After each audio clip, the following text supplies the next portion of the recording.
Proverbs 20 verse 17. Ako ning tanaw sa mga laing translation. So doon ako upat ka translation diri para atuwa siya yung masabtan yung maayo. Akong basahon ang mga translation gawas atong ibasa ni Pastora. So pwede na nato nga pamation kay wa man tayo laing translation sa inyo niya. So sa King James Version, mo ni ang gingon, bread of deceit is sweet to a man, but afterwards his mouth shall be filled with gravel. Sa Bisaya pa nga King James Version, ang tinapay nga nabatunan pinaagi sa kabakakan makapahimuot sa usa ka tawo. Apan human yana ang iyang bakba mapuno sa graba.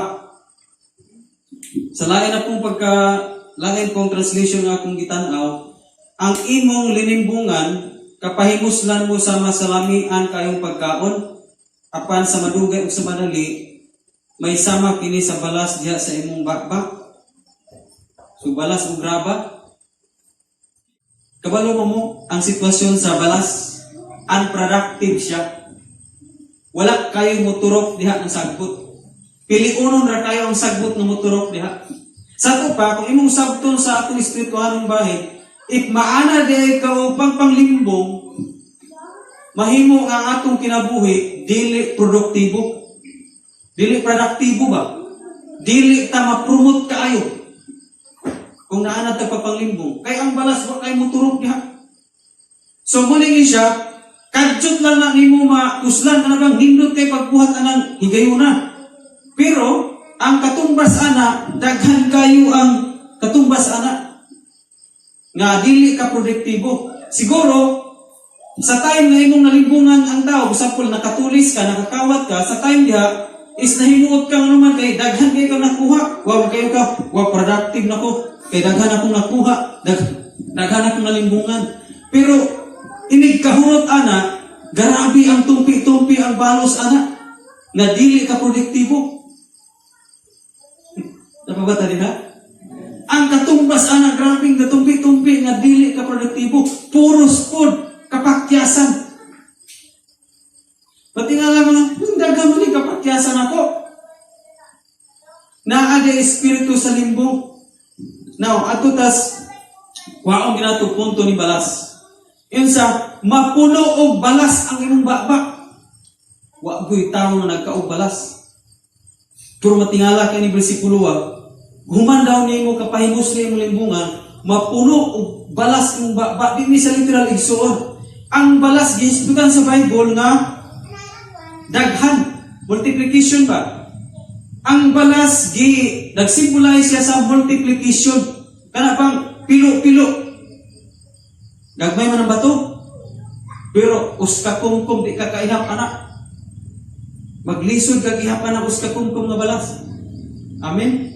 But pasabot, ihulan ko sa Bible nga ang symbolize sa balas is multiplication. Sama atong gingon sa Ginoo ni Abraham nga Abraham, tan-aw ko na mga bituon diha. Yung anak kadaghan ang imong kaliwatan sama sa balas baybayon. Subot pasabot, ang simbolo na sa balas is multiplication. Grabe kadaghan ang simbolo sa balas. So kung saan man ipag-apply nato, number 1 na point and so on, sa kaning deception. The spirit of deception multiply to the next generation. Ang espiritu sa pagkamalimbungon mudaghan ngadto sa sunod nga henerasyon. Kung ang imong kinabuhi karon malimbungon, hasta ang imong sunod nga henerasyon, grabe kadaghanang pagkamalimbungon. Asa man ni nahitabo? Nganong multiplication man? Kay sa balas nas imong bakbak. Now, ato ta ni Jacob. Si Jacob kay nanglimbong man. Sa storya ni Jacob nanglimbong, di ba? Now, atong tanawon kung tinuod ba nga ni-transfer ang espiritu sa pagkamalimbungon nato siyang kaliwatan. Now, pagkahuman niya pagpanglimbong ni Jacob, niadto man siya sa pamilya nga sa iyang mama, si Laban, iyang uyuan. Niadto sa iyang uyuan. Kay iya punong pangasaon si Raquel nga pinakagwapa. Pero si Raquel na igsuon na si Leah. And then alagad si Jacob dito og si 7 ka tuig. Kay para ni Raquel, igsuon pagkahuman anang 7 ka tuig, ang gipadulog ni Laban si Leah. Limbong na, di ba? Ani na. Limbong na. Kay atong higayon na, nabatasan mo nila nga, gabi sila ipadulog. Human sa kumbiti ka ng kumbira ba ng adlaw, gabi ka magdulog, walay suka. Adi nagtuora si Jacob o si Raquel to, yang gidulgan. Agoy, si Leah man pagkaugma. Silaing na din daw. Nailan na. Di ba? Limbong na. Napag yun. Samtang dito na sa balay ni Laban, di ba? Ni akso na po siya kadato, kadaghan na po siya mga karniro. Igsoon, gilimbungan na po siyang Laban. Niyon na po si Laban nga, Jacob, ilain ang imong karniro. Kung puros puntik-puntik o ito, kabang, imuha na. Pero kanang pure good nga walay puntik-puntik, ako anak. Naaba na igsuon nga, pagkagabi anak, gihulot magkuha, nilaban, gisugo man niya mga mapalantes, pero kuhaan ito mga kabang dito, ilain na yun, ipalayo na yun. Kay ang puno ng Jacob, pag dungaw ni Jacob ito, pagkaw mawala na kayo kabang, limbong na po. The spirit of deception multiply to the next generation. Tuwag ang multiply dito. Nga naman, pag abot na po ni Jose, nagdanggo si Jose, nga mahimo siyang labaw sa iya maigsoon nga 11. Naaba na nga gitambong mo siya sa atabay. Dayong katong iya sinina, yung kupo, gikuan sa dugo. Sa kanding nagihaw sila. Dayong gipasangil ito ulit pa. Ang imong anak ni si Jose, bagi kunis-kunis sa mga mananap. Deception na po. Pila kabuk ang nag-deceive niya? 11 kabuk anak.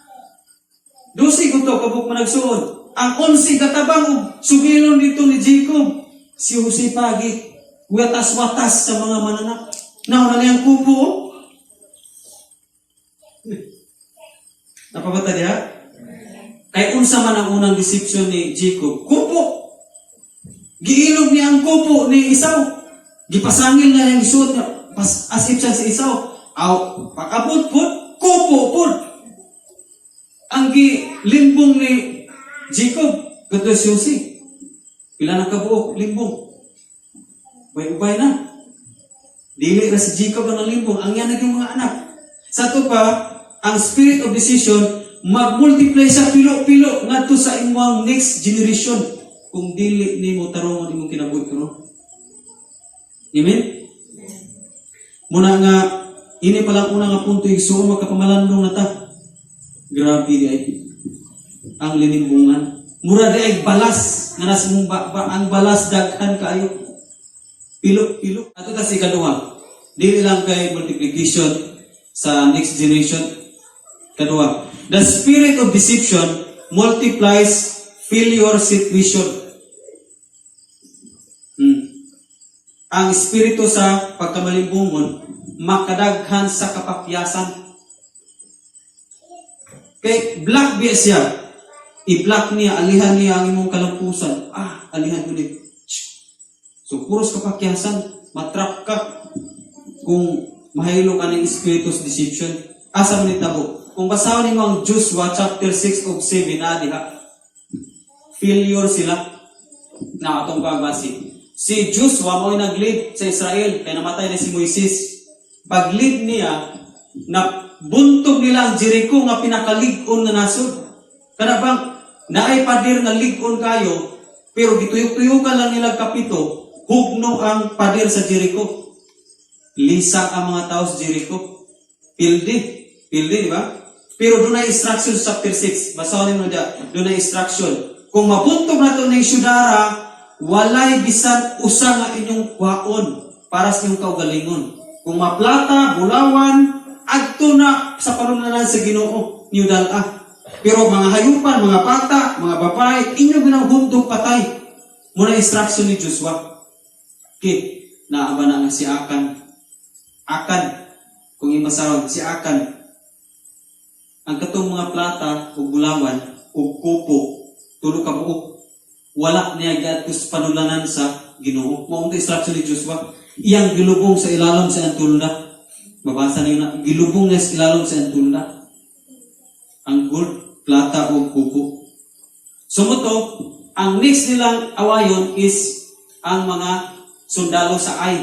Na sunod nga ilang pakigubaton sundalo sa Ai. So ipasuguan na yung Joshua o sige padalaan ta nato espiya adto mo dito anang lugar ay tan-awa ko niyo dito og ang mga army dito kayar ba nato. So naay ni adto dito espiya pagbalik igsuon iyon to mga espiya. Joshua wala na kinahanglan magpadala tag daghan kayo dito sundalo. Pwede rag mga 3,000 ka buok ato ipadala dito. Gamay ra kayong sudad sa Ai. Munay nadungog nga taho. Dayo, dito si Joshua ipadala og 3,000 ka buok sundalo. Pagpadala dito 3,000 ka buok sundalo, wa man sila kadaog. Ipildi sila gigukod pa siya sa taga-Ai. Paingon sila dalaga na karantar ang mga Israelite. Pero ang taho mabuntog daw nila. Kay jutay ra.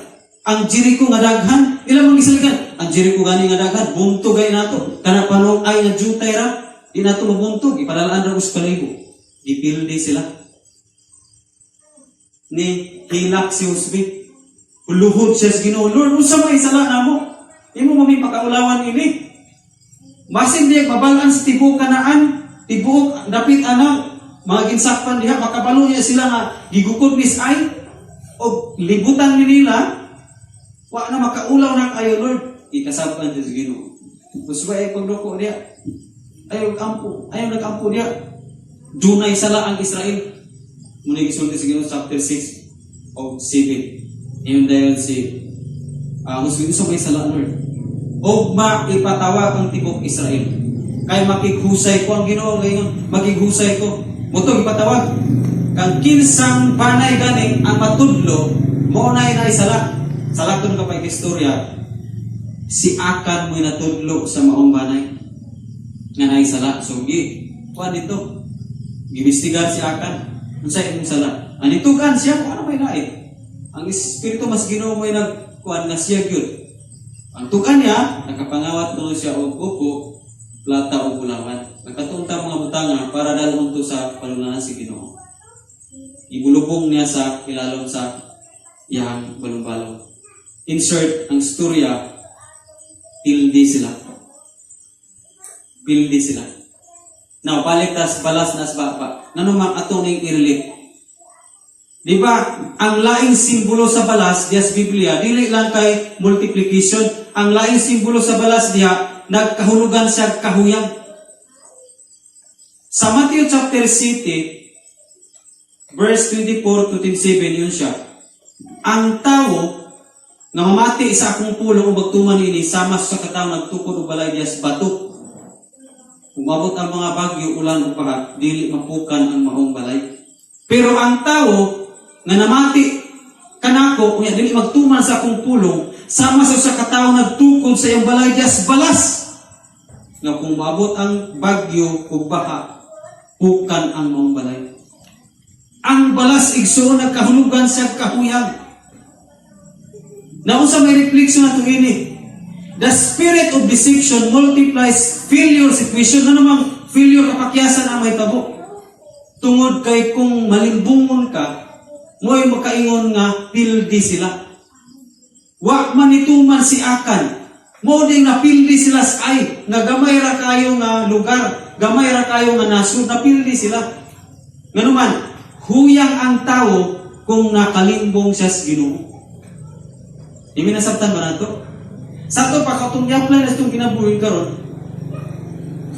Minsan o Christian ka, ikaw ako Christian, apan kung ma-practice na ito ang pagkamalimbungan sa tubangan si Ginoo, tagaan tas Ginoo daghang kapakyasan. Dili rabi ang Ginoo muhatag o kauswagan, muhatag po siya o kapildihan. Kaya nga naman ang silang Diyos, wag ipapildi man. Diba? Kung mayon ta nga sigiran kauswagan, sigiran kadaugan unta ang ihatag, nga numang napildi sila. To kay si Akan dito, nag-safety na, ng limbong na tibuok Israel ang naangin. Hindi na pabata diha. Muna nga ang kaniding deception, kaniding pagkamalimbungon, makahuyang sa tao. Pwede kang mahuyang. Basta malimbungan ka sa espiritu sa pagkamalimbungan. Pwede maganit na malimbungan samtang namati tas pulong sa Ginoo. Ayaw rin mo nagpamati ka. Ikaw mangoy ikaw ano. Hindi magpadala po ka ng espiritu sa deception. Muhuyang ka. Amen? Daghan kayo na-deceive sa espiritu sa deception. Pag abot sa ilang mga decision, huyang na. Kanawas akan, na-deceive siya. Kalamihan ni kuko, kanibulawan, lumiya. Ako ni ilubong sa akong ilalog sa akong tulda. Nahuyang siya siyang decision. Kung magpadala na itaning deception, muhuyang ato mga decision. Makarelate na sa itong galingon. Doon na ba'y panahon sa imong kinabuhi nga pag-decide ni mo, dali na kayo kang naka-decide, pero dili tayo maayos tubangan sa Ginoo. Dali na kayo nakainom, dali na kayo ng tabako, dali na kayo ni Altus Kahilayan, dali na kayo ni Altus mga barkada, dali na kayo nadala. Nakarelate ba tayo ini? Nga naman, kung naatay pagpanglimbong sa pagpamati sa kulong sa Ginoo, muhuyang ta sa pagpangalagad. Number 3, so on. Dili lang kay kana. The spirit of deception multiply family trouble. Ang espiritu sa pagkamalimbungon makadaghan o makapilo-pilo o kasamok sa pamilya. Muni kuyaw, kanay ba makapilo-pilo o kasamok sa atong pamilya? Now, bisan ako ray naglimbong, example lang, bisan ako ray naglimbong sa tubangan sa Ginoo, pero dili ako ang hampakog maayo. Ang akong mga pamilya, hampakon niyang mayo. Pakit-on ko sa akong nabuhat sa tubangan sa Ginoo. Ipakita ko sa Ginoo na tanawa si Jacob, ipakita, di ba? Yang mga anak, puro ng limbong niya. O ipakita siya. Family trouble na trouble sila, Jacob. Matol pa ni Jacob, katong pag-ato niya Spiro, Genesis 47 verse 9, ipangutan na siyang Piro, kumusta man imong kinabuhi? Jacob, yung tubag ko si Jacob, matod pa na Genesis 47:9, si Jacob yung tubag. 130 katuig ang akong paglangyaw-langyaw, mubo ra og lisod ang akong kinabuhi, lahi sa kinabuhi sa akong mga katigulangan sa ilang panahon. Siya mismo niyon, yun. Langyaw ko, mubo akong kinabuhi og lisod. Ganun nagkalisod siya? Trouble. Nag-multiply ang trouble. Tiyaw mo na, nga ang yang si Leah, yung manang asawa ni Jacob. Gibay ni Judah. Yara po ng anak si Judah, di ba? Pero gibay na. Trouble. Trouble sila.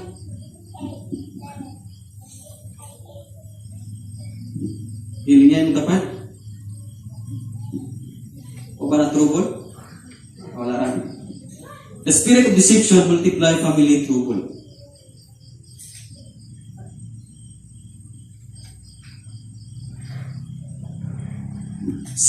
At ito balik sa storya ni Akan. Ang pamilya ni Akan gidauban sa storya. Gidauban ang kupo, ang balong-balong, ang mga anak niya, ang iyang asawa, iyang mga hayupan, tanan nga iyaha gihurot og daot hasta siya. Asam to napita sa balis kasamok. Dito siya gidala sa lugar sa kasamok. Giingnan siya ni Jose, aw ka imo manggisamok ang tibok Israel, aw karon samukon ka sa Ginoo. Gitabangan siya bato dito pag magbato gidaupan tanan. Mga bata, 5 ang mga bata. Wa man tayo gapin. Kay siya kan ramay na makak. Pero ang mga bata apil ka daon. Insert ang kanilang espiritu deception, maka-multiply siya sa trouble sa pamilya. Now, kung atong ma-realize karon sa atong kinabuhi, murag daghan ng may trouble. Daghan ng trouble. O siguro ang magay trouble, pero nasa mong pamilya nagka-trouble. Ini pamilya naman sa mga news, mga balita, pamilya ni mo, trouble nito, diri trouble, sa gasa na trouble. Ano sa mali? Kaya ang espiritu mo is deception, makamultiply siya. Si Akan, alaot ang iyang ginabuhi. Kaya na-multiply ang trouble. Igsoon, ganahan ba ta nga mawala ang trouble? O ang kahuyang? O katong muadto sa next generation nato, usa lang yun kabutang ipangayo sa Ginoo. Kabalo mo kung saan ang ipangayo para di kita mataro sa deception. Mateo City 21 abot sa 20 City. Ang tao nga namati kanako ug nagtuman sa akong pulong sama sa katawo nagtukod sa iyang balay diha sa bato. Bisan pag moabot ang tanang bagyo baha ug lima, dili matarong ang mga balay tungod kay lig-on siya. Insert, ang tao na nga nagtamod sa pulong sa Ginoo, dili mo transfer ang espiritu sa kalimbungan dito yang next generation kay di man matarong, lig-on man. Unya, dili siya muhuyang sa iyang mga desisyon kay nagtamod man sa pulong sa Ginoo. Mabita ng Joshua 1:8, kung imeditate lang ningon ni sa day and night, yun siya, tagaan ko kamo kauswagan, kalampusan. So walay failure. Dili mag-multiply ang mga failure na to. Kung mag-Joshua 1:8 kita, kanang atong tamuron ang pulong sa Ginoo, magtamod ta. Masakitan man ka sa pulong sa Ginoo, hala tamura ra gyud. Itamod ang pulong sa Ginoo. Kay mo ni sikreto na dili mo transfer ang mga kagulyang nga mag-multiply na naman ang mga trouble sa itong pamilya para dili mag-trouble yung mga itong pamilya. Hala, puting kaya ang pulong sa Ginoo. Challenge nis matagusan nato. Dili pa ulahi ang tanan igsuon. Muna niya ang panahon. Kay karon panahon na grabe deception sa palibot. Back to back, inigling mga deception makita nimo sa iyong mga mata. Daghan kayo maka-deceive sa iyong mga mata. So kung dili gyud karon mag-Joshua 1:8, dili gyud ka magkuan sa pulong sa Ginoo, mag-meditate, dili gyud ka mamalanos pulong sa Ginoo, dali kay ta ma-deceive sa palibot. That's why si Jesus, bisan maganing nag-prayer and fasting siya, giadto pa siya sa demonyo. Pero ang nakanindot, gitubag siya pulong sa Dios. Ang kasulatan nga ingon. So, link on ang tao nga iyang balay nakatukod sa bato. Kinahanglan na atong pamilya, atong itukod aning batuhan. Itukod nato ang atong pamilya aning batuhan. Bisan og ikaw nangalagad karon, pero ang next generation nimo gusto ang Ginoo nga imong itukod karon ang imong pag-alagad diha aning likong bato. Aron ang next generation dili sila maapektahan sa tanan nga kabakakan nga naa ng mga espiritu. Amen? God bless Genesis family. Ang Ginoo ang ato ang pasinungdan sa tanan.